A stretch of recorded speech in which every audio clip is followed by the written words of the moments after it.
Welcome in again. This is a different looking edition of our video podcast, Musings from the Mountains, presented by our producer, Tyson Murray. If you haven't, go ahead and check out his work. We'll have a link here at the bottom. Some good stuff, and if you enjoy this, you're sure to enjoy that. I'm Keenan Cummings, missing someone today, managing editor of the site here at WVSports.com. I'm missing Patrick.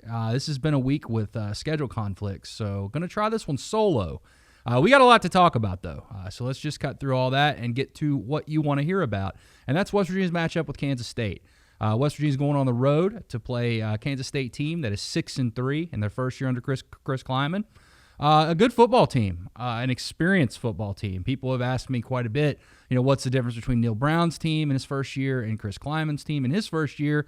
Well, 19 of their 22 starters are upperclassmen. 19. A lot of them are seniors. All 5 of their offensive linemen are seniors. This is a senior-laden team with an experienced quarterback that West Virginia's already played twice. They're actually 2-0 against Skylar Thompson, but this is a different ball game. These are different clubs, so it'll be interesting to see what happens. This series has been an interesting one since West Virginia got in the Big 12. Kansas State dominated through the early portion. West Virginia's won the last 3, going for 4 in a row. The series overall is Kansas State's favor 5-4. Game's going to be played at 3:30 on ESPN, so it should be an interesting and exciting game for a lot of different reasons. But let's cut through all that. Let's jump into it. On the injury front for West Virginia before this game starts, probably going to get back Josh Chandler, and that's good news. I asked Neil about him Tuesday. He's going to transition into your Mike in the future. I think that's good for West Virginia, puts more speed on the field and a little bit more knowledge of what they're doing. He's a guy that can get guys lined up, get guys ready to go. So you're probably going to have him back. You might have back Sean Ryan, who's been out since the Texas game. Still a little iffy on T.J. Simmons and Evan Staley, the kicker.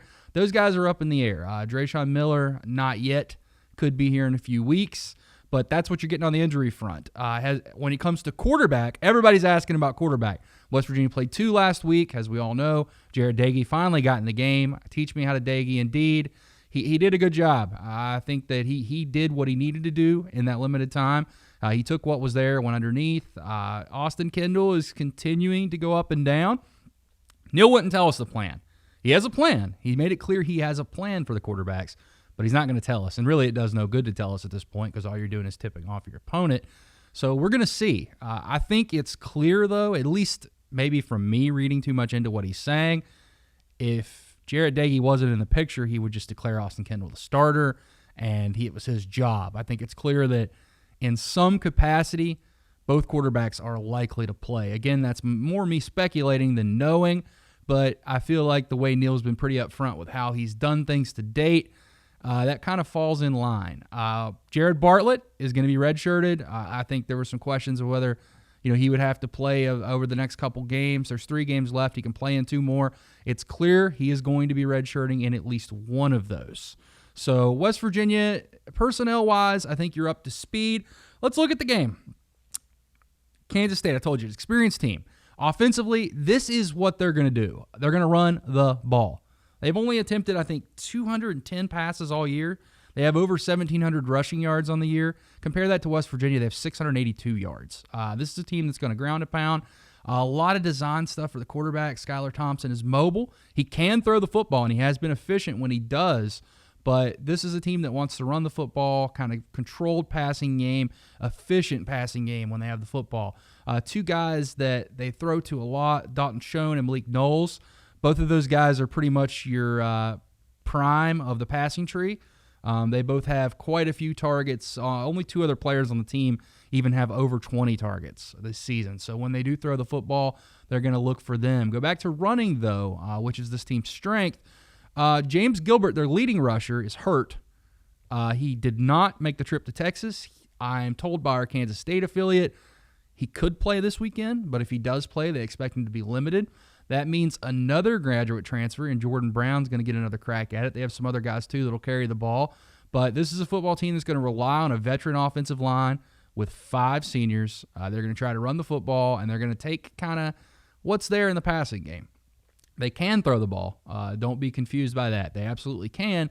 But this team's bread and butter, it's a lot like what Chris Kleiman did during his time in North Dakota State. they're going to try to ground and pound. They feel comfortable doing that. That's sort of their wheelhouse, and I think West Virginia's got to be able to prepare for that. Defensively, this is the first team in a while that really is going to play a straight-up four-man front. West Virginia has not seen that, so it's going to be interesting to see how a guy like Bryson Mays, who's had a redshirt senior nose guard over top of him for the last couple of weeks, responds, how the offensive line is able to dictate things. Strength of this unit is their defensive ends. A very deep group. They have 3 or 4 guys that can play, that make plays. It's going to be challenging for West Virginia, but the good news is one of the strengths of West Virginia, I guess it does strength, if you had to name one of West Virginia's offensive line, had been their tackles. So it'll be interesting to see how West Virginia attacks them and how they go about kind of mixing and matching what they do in an effort to get this Kansas State defense off their heels. It's very similar to what you used to see in the past with Kansas State. They're not going to blitz a lot. They blitz about 25% of the time, make you play straight up, make you earn it. So it's going to be on West Virginia. You're going to have to manufacture some plays. You're going to have to manufacture some drives and keep things going to get this offense, I guess, out of a rut. Yes, you put up a lot of yards against Texas Tech, but I think a lot of it was empty yardage. You couldn't finish drives. That's going to be a key this week on the road against Kansas State team that, at 6-3, I would argue is probably the surprise of the league at this point. They had a 3-point loss to Texas last week, and they would be one of the teams you'd consider in the driver's seat to possibly challenge for a Big 12 championship appearance. So very, very surprising in year one. I spoke to the Kansas State guys about that. They're surprised. They did not expect things to kind of come together this quickly, but when you got an experienced team and you have a coach that coach that has a plan and direction, these kind of things will happen. I think that is what the path that Neil Brown's going to have to get on. Obviously, he wasn't gifted as much experience, and that only comes over time. But you can see the difference, when you're relying on a bunch of guys in their first year or second year and a bunch of guys in their third and fourth. It's just basic football. Get to predictions here in a bit. Before I get to your questions, though, we got to talk recruiting. I know this is a preview show, but a big day for recruiting yesterday. West Virginia snapped a 3-month dry spell. 3 months almost. We're almost at 3 months that West Virginia had not gotten a commitment. They got a big one, a guy that we've talked about on the show a lot. You probably know by name. You probably know his height and weight. Just if you followed West Virginia, that's Lamy Constant, running back from Brooklyn. West Virginia was able to get his commitment yesterday, seal him up, and that's a guy that they targeted from the get-go. When you think about guys that they wanted in this class, Constant was at the top of the list. He was a guy they identified pretty much when they took the job in Morgantown for that running back spot. Chad Scott, running backs coach, extraordinary job, getting in there, getting him to campus for an unofficial visit in March, and then really never giving up. He's the type of back that they're going to be able to use in a lot of ways. Explosive, good one-cut type, can catch the ball out of the backfield. I think that they found a good one there. And now the question is going to be, will they take another? I think they could. Some of that's going to depend on what happens with guys like Martell Pettaway, who's redshirting, or Alex Sinkfield. You got numbers in other spots you got to fill, but West Virginia's got a back, and they got a good one to add to this class. That's 13 commitments now for West Virginia. Probably got 10, 11 more spots to fill if you don't use any blue shirt techniques, which has been a regular thing here the last couple of years. So you could have even more than that, but it's starting to focus in on positions you need. Offensive line, probably a few receivers. Obviously, defensive line is going to be big, and then the secondary. Those are going to be your key areas that West Virginia has to hit. Take your questions now. Let's go through here and doing this solo here, so bear with me. Is there an update on Zakai Lawton? Well, not really. And I mean that by it's pretty much part of the process now. He's going through what he needs to go through. He's only in his junior year right now, so time's on his side. Plans to take a lot of visits. He's going to take some visits to a lot of schools in the spring. That's the plan, and kind of see where he falls. West Virginia was one of the first schools to offer him. This is a defensive end from South Charleston, a highly regarded player. I think that it'll be interesting to see how it unfolds in the end. Georgia's a school that he's told me he grew up following, grew up liking. If they get involved, it could get tricky. But for now, I think West Virginia's in a pretty good spot. Those coaches have tried to establish a relationship there, which I think always helps on the recruiting trail. Beyond having a veteran offensive line, what have been the keys for the first-year success of coaches like Kleiman, Diaz, and Satterfield? Well, I answered this earlier. Aside from playing in the ACC, as the latter two do, which that's guaranteed probably 5 or 6 wins unless you're Pitt some years. I think that the biggest thing is experience.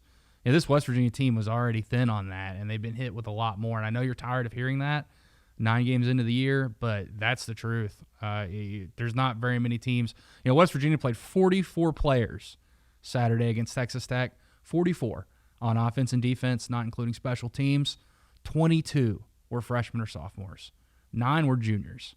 So you're going to get the bulk of those players back, and those players, when you look at that number of 42 or 44, a lot of those guys are filling in for guys that have already been hurt.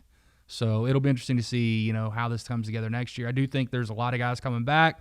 There's a lot of room for optimism, but they've got to close well in recruiting and address some holes, or you're going to have some of the same issues next season. It's a climb. It is indeed. So I think your best advice would be to trust it at this stage. Based on the returning roster and incoming recruits, predict your starting offensive line for 2020. Wow, that is tough. I think that Jacob Gamble, the incoming junior college player, is going to get one of those tackle spots, depending if they're able to get another guy such as Tariq Stewart from the junior college level. He could have the other one. Your interior, if Josh Sills is back, I think he gets one. I think Bryson Mays gets one. And then that last guard spot's a toss-up. You could even see maybe one of those JUCO tackles moving into guard and possibly moving maybe junior Uzebu into one of those spots. So there's a lot of mixing and matching. You got freshmen we've never seen play before, Parker Moore and Brandon Yates, which could get in the mix. But I think the key here is, yes, you're going to be losing 2 senior tackles, which hurts under any circumstance. But you got a lot of young guys coming back that are going to get a year older, a year stronger, and a year smarter. And that's important, especially when you're able to mix that in with addressing some needs on the recruiting trail, which I think right now the staff has 3 commitments on the offensive line. They're going to take at least 1, maybe 2 more, and I would bank heavily on one of those being a junior college player. Why is Kansas State not competing for the Big 12 title when they have the most experienced team in the conference? Experience isn't everything. It's a big part of it, but again, this team was 3 points away from beating Texas on the road, and maybe you're talking about them in the Big 12 title hunt. And who was talking about Kansas State in the Big 12 title hunt before this season? So I think a lot of that comes together with coaching. I think you got to give Chris Kleiman a big pat on the back, and I think you also have to give those players some credit. They rallied and are making the most of this year under their new head coach. Let's see here for the next one. Our offensive line has been serviceable in pass protection, but absolutely dismal in run blocking. Has Coach Moore mapped out a specific strategy for improvement, whether technique, recruiting, or both, into the offseason? Yes, they have. A lot of that's going to come with growing up. I know you're tired of hearing it. I understand that, but they've got to grow up. They got to get better.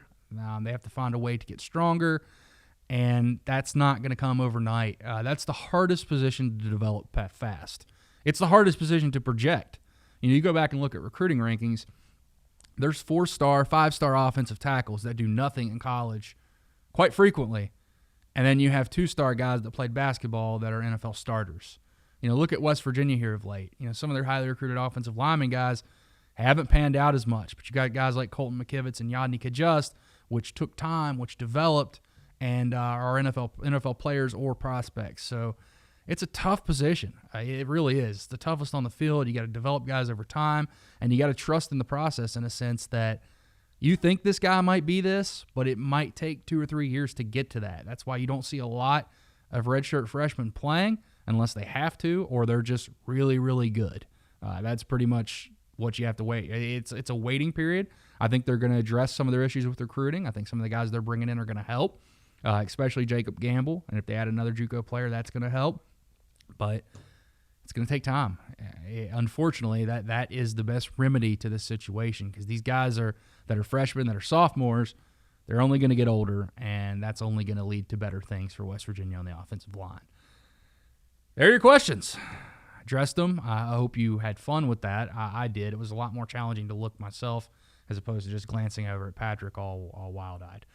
But prediction time. I'm going to give you my prediction for this game. I think West Virginia does play well in this game. I think it's a matchup that they can prevent from getting away from them. I think they've struggled more when it comes to kind of passes down the seams, that kind of thing, as opposed to stopping the run. I don't like them winning this game, though. I think Kansas State is playing really well. It's a tough environment. West Virginia's won once out there, but even that was holding on with a team that was significantly better than the Kansas State team they played. I don't think they get ran out of the building. I don't think it's another 5 touchdowns in 5 possessions like you saw against Texas Tech. But I'll take Kansas State. I think 28-17 is a safe score. I think West Virginia, they do some nice things and get a little bit of momentum, as much momentum as you can get in a loss. But, again, it's another loss, and that would be the 6th in a row that I would be projecting for West Virginia, which obviously is not where you want to be 10 games into the year. So that's it. I hope you enjoyed it. This has been a solo edition of Musings from the Mountains. If this is your first time watching us, as I always do, go ahead and hit subscribe. We bring you a lot of different content, a lot of different takes. Usually I'll have my first mate Patrick with me. We'll break down the game. After the game, we'll go into kind of what to look forward to ahead as West Virginia's going down the stretch here. And we're also going to get some basketball involved as well. That's going to be more of a focus as the calendar shifts into basketball season. But thank you for tuning in, and this has been another edition of Musings from the Mountains.